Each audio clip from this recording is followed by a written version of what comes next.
Un engagé, c'est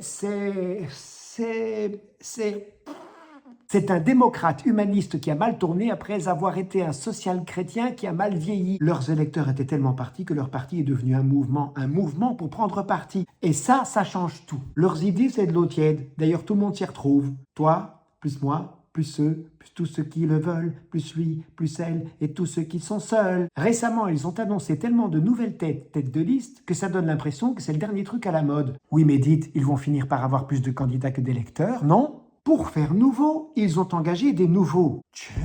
Des personnalités engagées qui s'engagent pour remplacer des anciens engagés qui, eux, ont dégagé. Et ils feront quoi, ces nouveaux engagés embauchés? Une débauche de promesses sans engagement. Exemple, Yves Copiters, l'expert sur l'avis des experts Covid du gouvernement pendant la crise, professeur de santé publique. Et vous allez me dire, mais il n'y connaît rien en politique. C'est vrai. Mais si vous pensez que les politiciens, eux, s'y connaissent en santé publique, hein?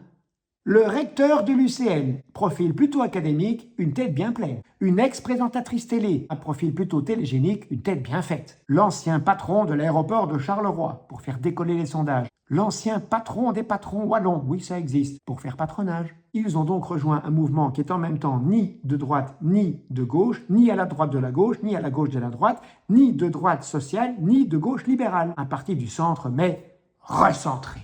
Voilà. Sur la carte politique, les engagés se situent quelque part entre les meubles Mailleux et les cuisines d'Ovie. Avec toute mon équipe, je m'y engage. Alors venez certainement nous voir.